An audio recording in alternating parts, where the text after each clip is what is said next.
Yo, what's going on, y'all? I'm here to give you guys my 7-month update. This is part 2. Yeah, I just wanted to shoot a video in better lighting.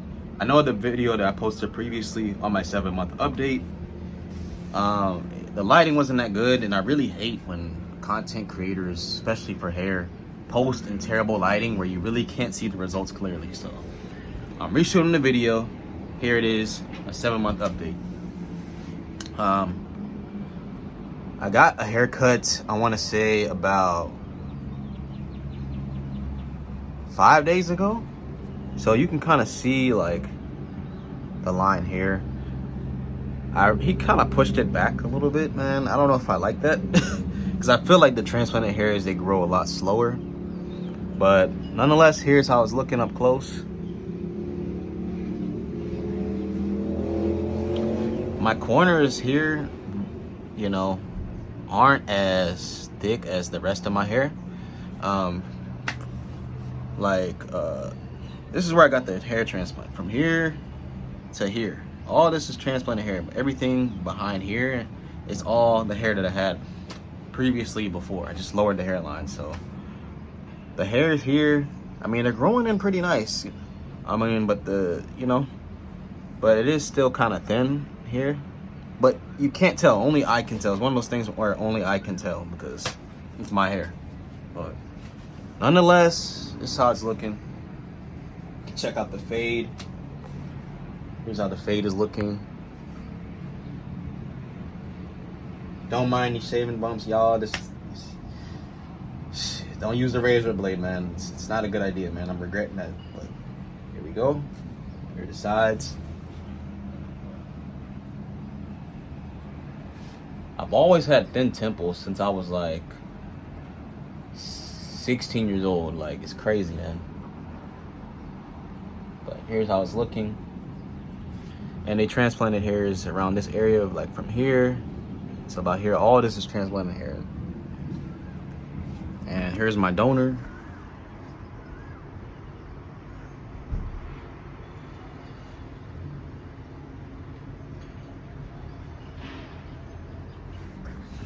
All right, and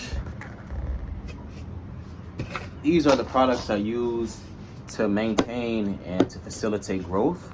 I use this minoxidil here.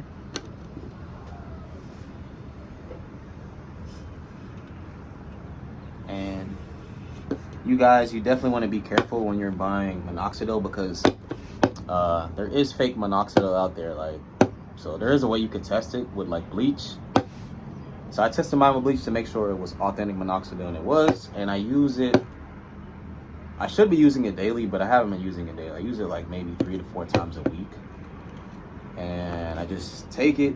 I put some in my hand because I don't have like a syringe. And I just kind of rub it on there, you know, to get the blood flow going here for about, 3 to 4 minutes. And that's really about it. And as far as like the medication goes, I use Deuteride, which is dutasteride. I live in Asia, Thailand to be specific, and it's kind of hard to get a hold of those other, popular medications sometimes, or they're just a little bit more expensive. So I use this Thai brand of dutasteride. It's called Deuteride. It's cost me about $30, and when I first started taking this, when did I start taking this? October. So this was 2 months after my transplant. That's when I started taking this medication, and I started off taking like about 2 a week, and once it got around like December, January, I started upping it to like 3 to 4. But when I upped it to 3 or 4, I started noticing, I started having problems with like my libido. And I'm not gonna lie, like for like a good week, yo, I promise you, like it felt so weird. For the first time, my dick did not get hard. That shit felt so weird where I panicked and I stopped taking it for like 2 weeks, and then my body restored back to normal. So now I'm taking it about once a week. I mean, this is more powerful than finasteride, so there's really no need to take it every day like finasteride. This is a 0.5 milligram dose, and it's a gel. You don't have to take it with food or anything, but yeah, I've been taking this for, let's see, October, November, December, January, February, and March. So about 6 months now, and so far, you know, my results are good. You know, whoops. The results are coming back pretty good. I think the surgeons did a good job, you know. But once again, like yesterday, like I was saying, like I still wanted to lower it a little bit more. I'm probably gonna go back for a second transplant. I know you guys have told me, oh, it looks good, looks great, and I think it does for this particular style. But I think if I were to cut my hair like low, as you can see, like just take away this, you know, that's, yeah, my forehead still looks pretty big. And I want to have diversity, you know, I don't want to be stuck with one style. You know what I mean? I want to have diversity, and I want it to look very symmetrical. So, yeah, I'm probably going to get another one. So, nonetheless, it looks good. You know, I think everything else is just probably just my personal complaints. I think they did a good job. Hiva Clinic, that's where I went. And yeah, I just thought I'd share the results with you guys, and just better quality lighting. Baby, you like my hair? Hey, my girl liked my hair, so she liked my hair, bro. So nonetheless, I'm not wearing hats anymore, you know what I'm saying? Like, you know, I can pick the hair out. It is kind of uneven because the hairs that I had previously outgrew the transplanted hairs, of course. So I'm probably gonna have to trim it down some, but I mean, nonetheless, like this is how I'm looking. So I don't really see myself posting too many other hair updates. I really want to move on with other like content. I might post another update if I do like another hairstyle, but nonetheless, like, you know what I'm saying, this is it. So appreciate you guys for watching. If I have any advice to anybody who's thinking about getting the transplant, my advice to you would be, before you even go to Turkey or wherever you go to get your transplant, you want to make sure that you draw your line first.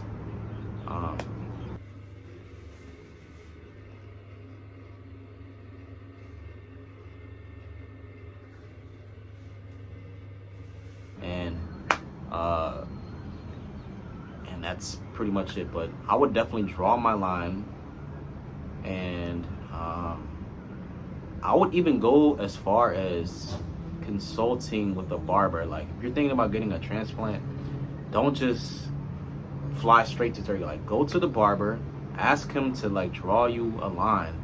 And even if I would say, even get like a man unit. Get a man unit at the line where it's drawn, so you have a vision of the actual hairline that you want before flying across the world to go to Turkey. So you know, so you have a better idea. It may not be exactly the way like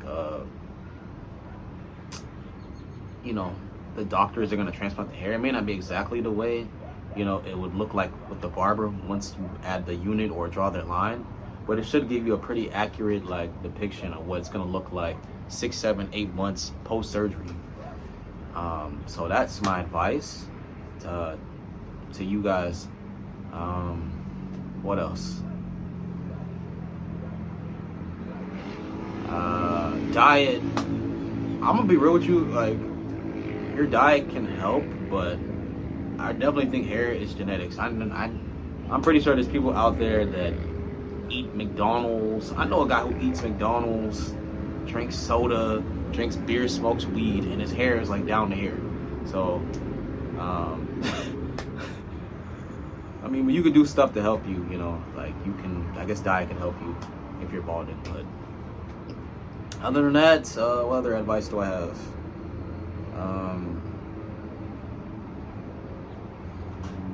That's really about it, man.